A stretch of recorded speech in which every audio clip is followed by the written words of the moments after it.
All right, well, welcome back from the break. Hope you're all refueled and hydrated. I'd like to introduce our next speaker for the morning, Dr. Carol Song. Carol is a senior research scientist and director of the Scientific Solutions Group in the Rosen Center for Advanced Computing at Purdue, and she's going to tell us about the GABBS report, which is one of the DIBS awards that's adding geospatial capabilities. So welcome to Carol.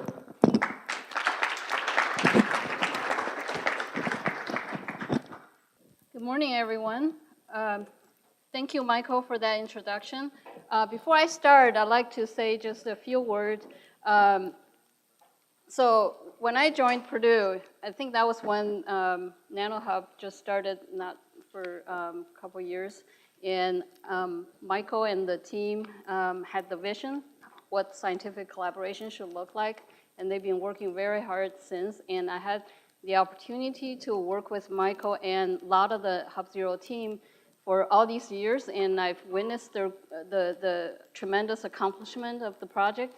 And really big congratulations to Mike for having done a super job. I enjoy working with you and wish you best of luck in the new little company that you joined. Okay. The GABBS report. So as Amy mentioned earlier, we're one of the DIBS award granted by NSF, and we've been working on developing geospatial software, geospatial capability inside HUBzero. And so I gave a very brief talk last year, and I thought, maybe it's time to update the community about where we are and what we have right now and where we're going next.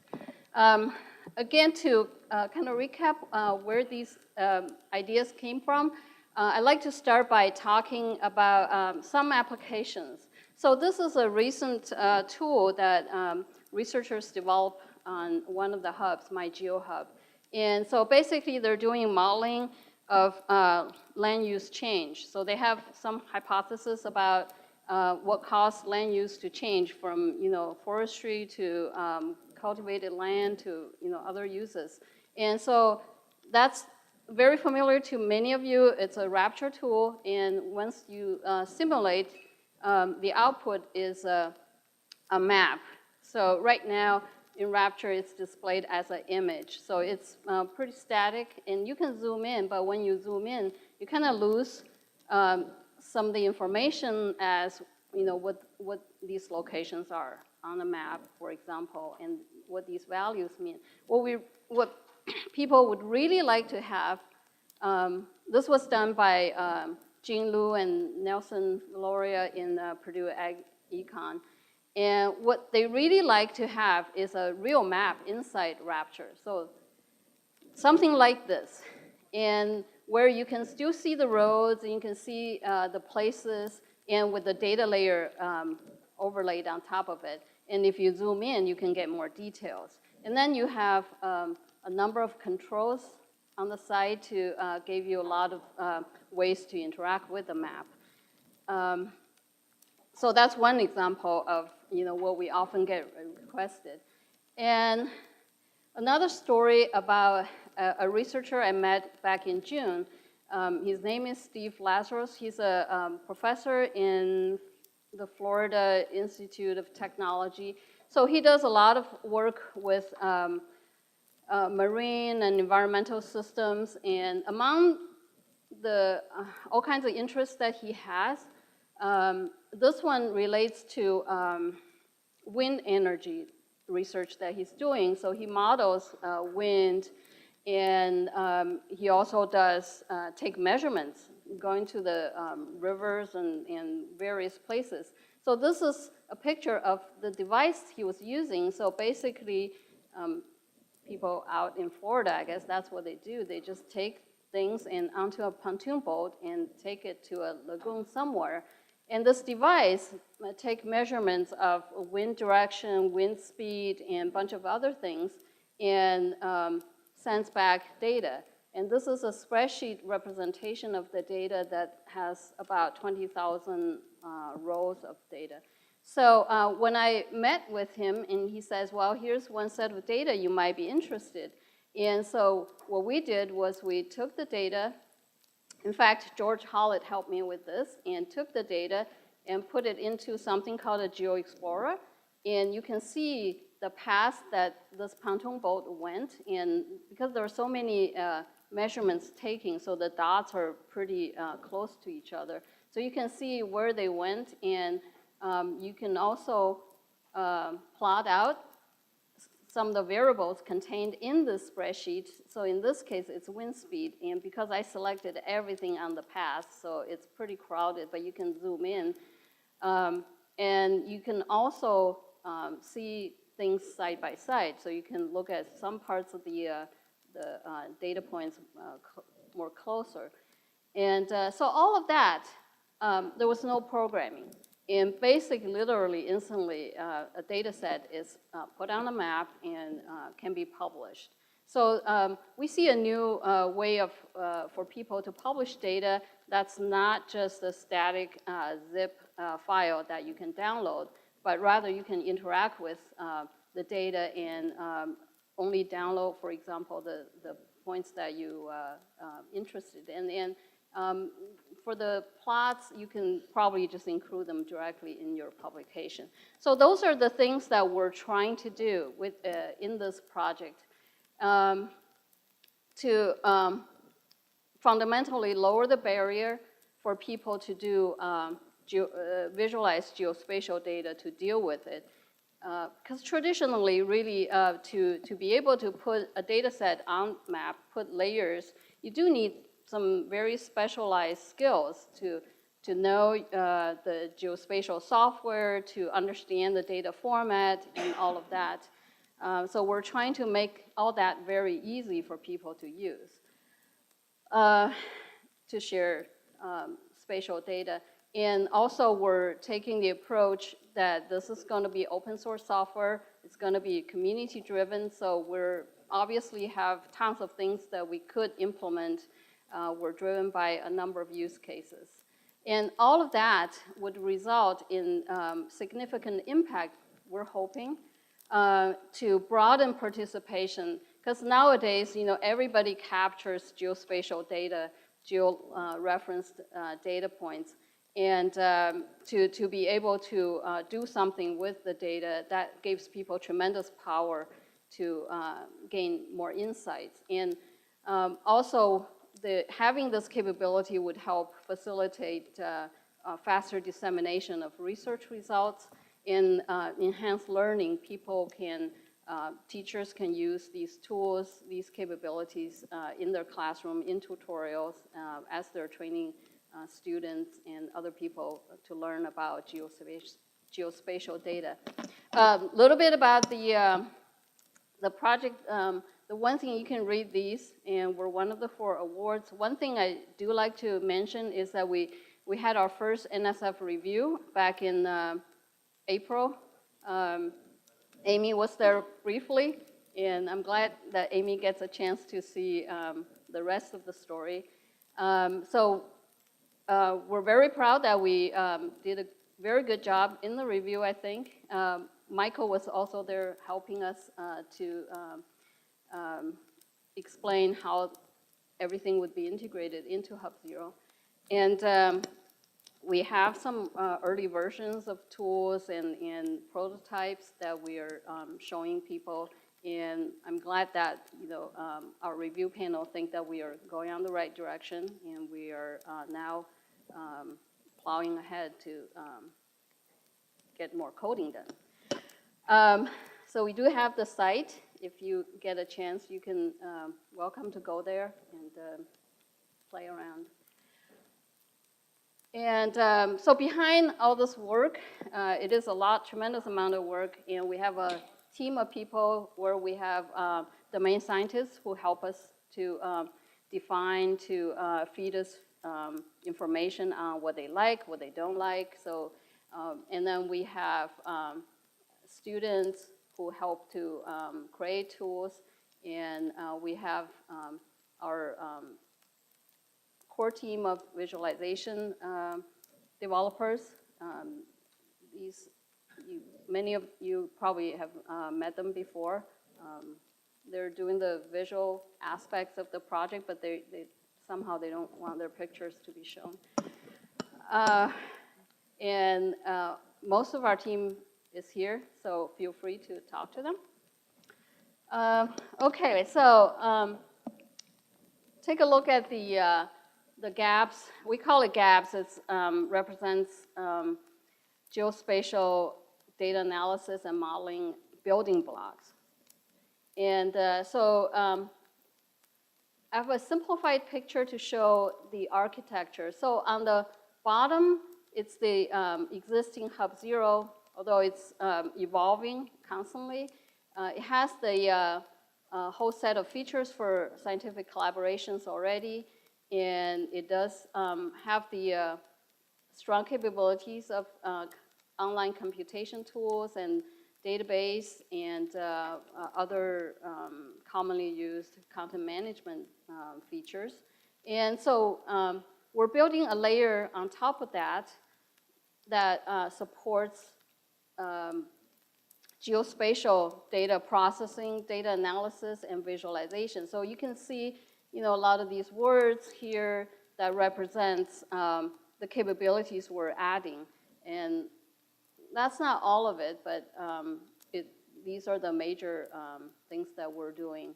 And once we have this layer, we can plug in these applications that directly connect to the geospatial data capabilities and visualization and the geoprocessing.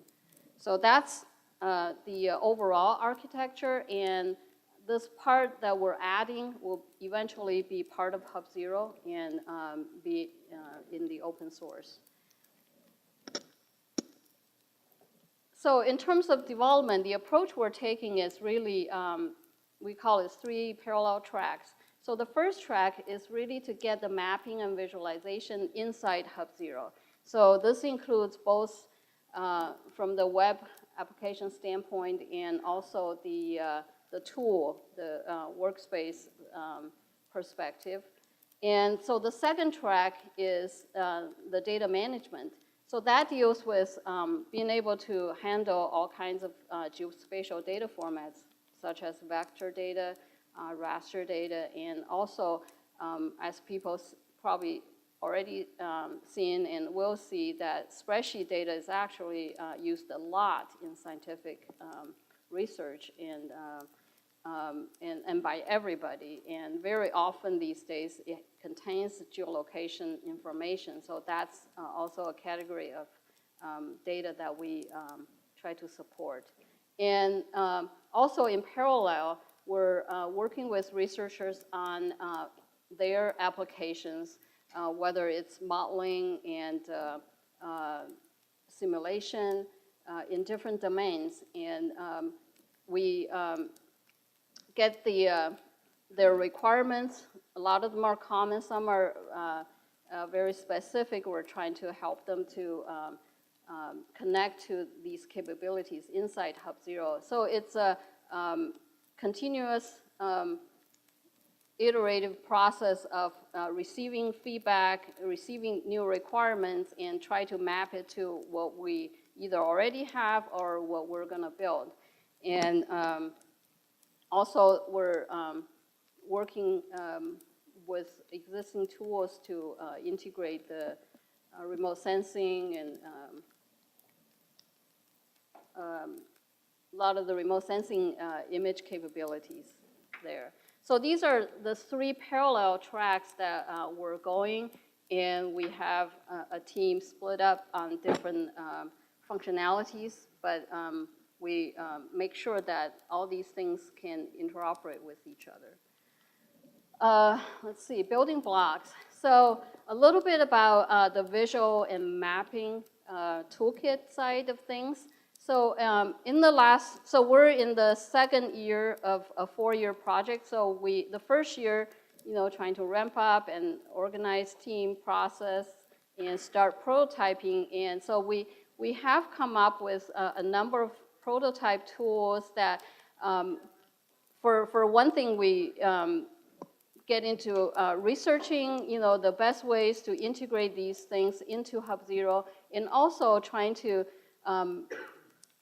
iteratively get feedback from the community to see what features are useful to them, the level of ease of use, at what point would be a good way for people to start using these tools. So one thing that we worked on is called a GeoExplorer, GeoBuilder. So this is kind of a viewer that displays maps and different geospatial data like a vector data layer or raster data layer, and gave people the ability to not only see the maps and layers, be able to control those things, and also be able to interact with the data that's being put on the layers.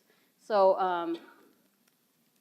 things like you can upload a data spreadsheet and being able to explore it interactively through the map, and being able to configure how you want the map looks like.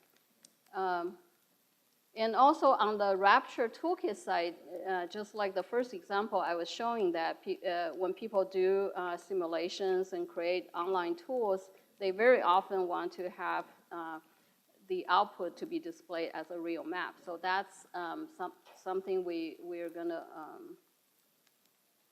working on to build Rapture APIs for people to use it very easily. So they don't have to really know all the details about where to retrieve a map, how the map is tiled, and can I make it display faster? So all of those details they don't have to worry about. They just put in a couple of calls within Rapture.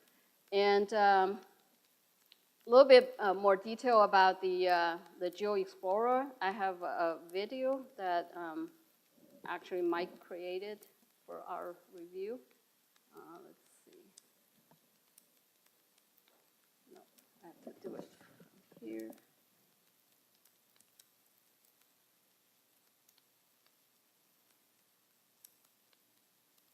So this is a video of showing a data set from a spreadsheet on a map interface.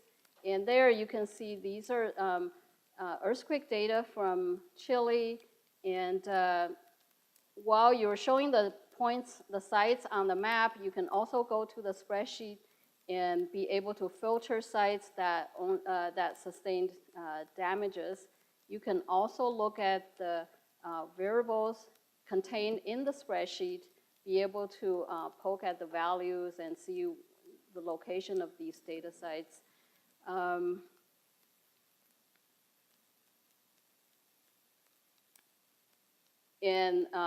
So you can see a variety of data.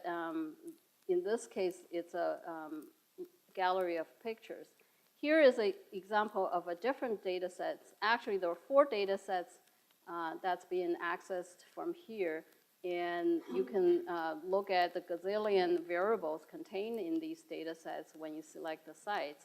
And this is a way to look at a heat map of one of the data sets. So that's a short video just to give you an idea what the visual capabilities are in these viewers. Also, we created something called a GeoBuilder, which Ho-Jin Ko, one of our graduate students, he'll talk about this in the afternoon session on exactly how that works. So basically, what this gives you is the ability to upload a data set and instantly see them on the map. So that was what I used for the second example, where people send me a data set. I can show them on the map and show them an interface without any programming. And with a GeoBuilder, it's a different kind of builder from maybe what people are familiar with, the Rapture builder, that it's really to help people to configure how you want your display to look like, and then be able to save that, what we call the configuration, and make it available for other people to view it. So that's a different way of sharing your data set that people don't need to do any programming.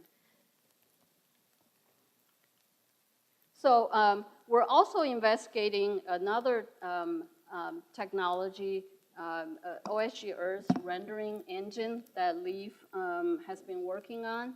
And here's a short video to show you what you can do with this. So this is done. Oops.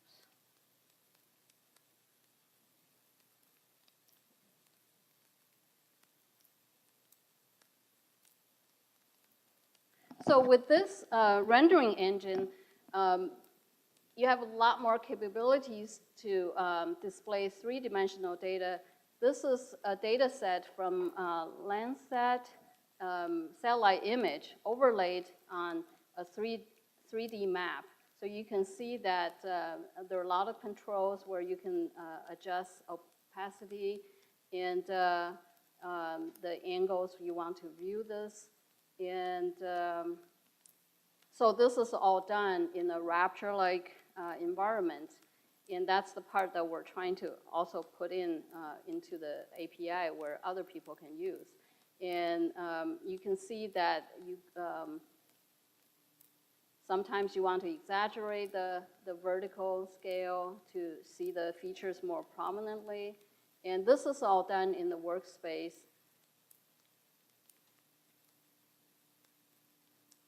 And you have more controls on that.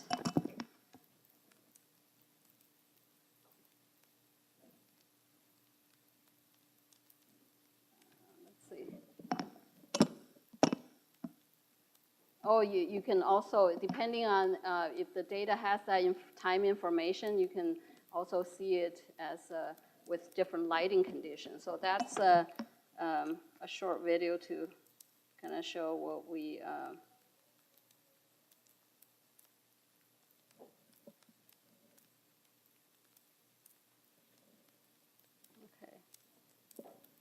All right, so so with all this, we start to figure out how to put these things inside HUBzero. So the components that you're seeing on this slide, they're here already, and we're adding the mapping components. As you can see, that's the same thing that's being used in the GeoExplorer. And we're also integrating the rendering server, which gives us a lot of the standard protocols and the maps that people often want to access. And in addition, we're also integrating the data management component that handles geospatial data and metadata. GABBS Online is something we're looking at integrating to support large data transfer. This is also something that the HUBzero team is looking at using the HP Moonshot platform, so you can potentially put a lot of GPUs in the web server that would really help us to get the rendering performance up. So that's probably something that's coming. For the data component, we've created a web component for data. It's called iData, and it starts with data set as the basic unit. So basically, it's a file folder kind of a structure that you can upload anything you want and organize them any way you want. And there's the metadata capability, and we focus especially on viewing of geospatial data, so that would give people everything at their fingertips when they see a data set. And of course, the geospatial search that's available through that.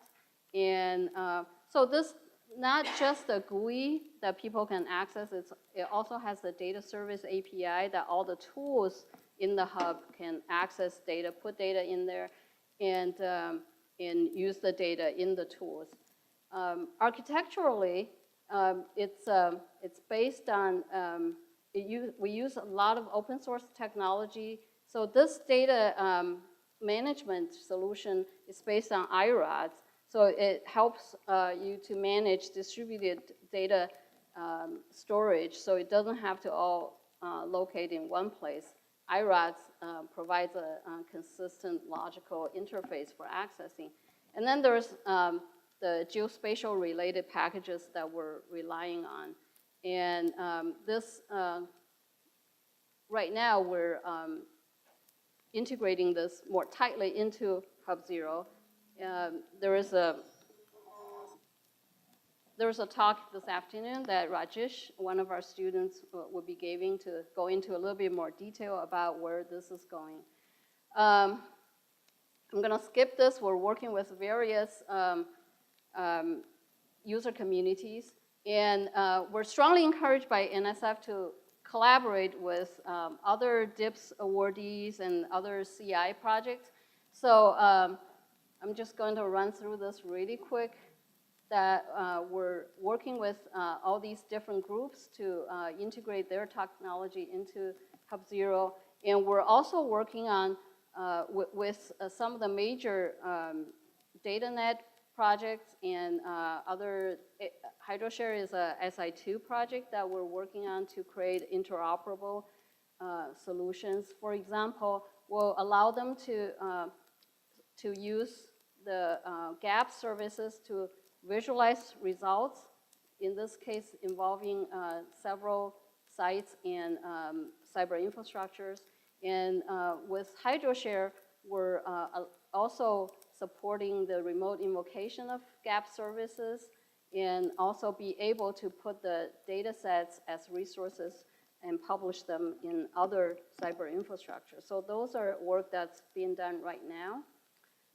We're disseminating the software capabilities, new geospatial capabilities through this mygeohub.org, and that's where we put our interim software up there for the community to use.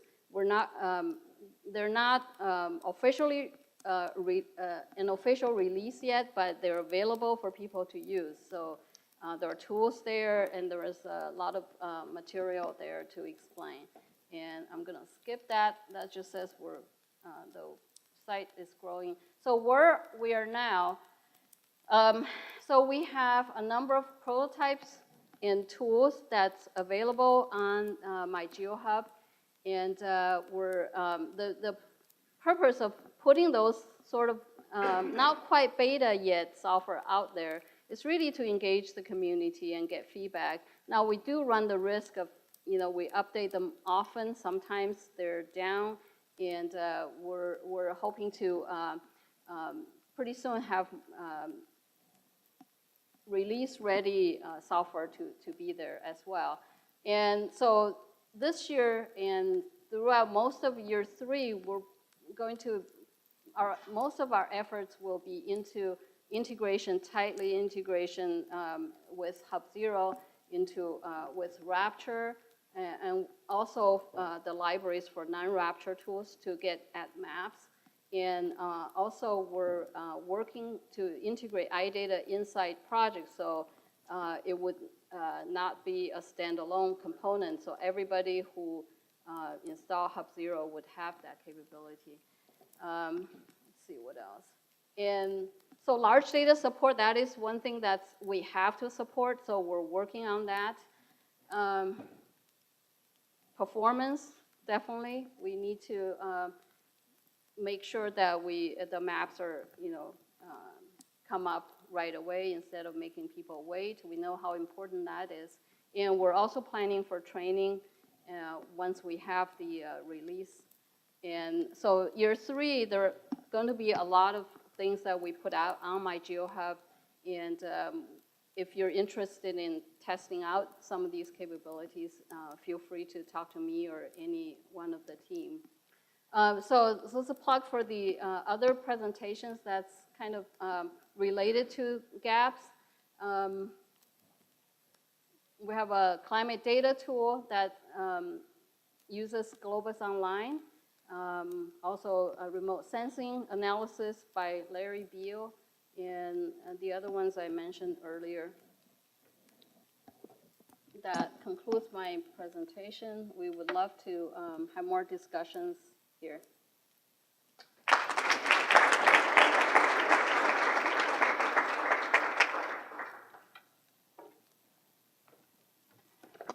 Any questions for Carol while we'll have Steve Elliott come up and get ready, but maybe a question or two in the meantime? Let me grab the microphone too.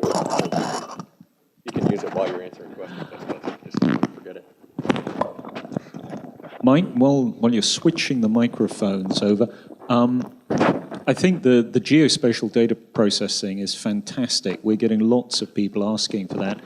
When do you think this might be available, even in a very held together with duct tape form in the public domain version? Thank you.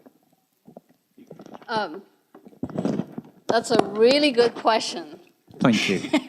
I'm looking for a really good answer. Yeah. So, like I said, we have some of these tools, but primarily in demonstration mode right now on the Hub. And we also created a bunch of videos showing people how these can be used. And our team is working furiously trying to get the Rapture stuff available. I don't have a definite timeline, but like I said, we're in the end of year 2, and year 3, by the time of next HUBzero, do we have one next year? That's what I'm counting on, that we're hoping to run training sessions on how to use the tool. So I would expect that we have the Rapture stuff available before that. So that's as best as I can say right now without consulting with my team. But if you're interested, yeah, let's keep in touch, and I'll let you know when it's ready. But it has to be before next HUBzero. Okay, thanks. At least that bounds it. Another question? Yeah.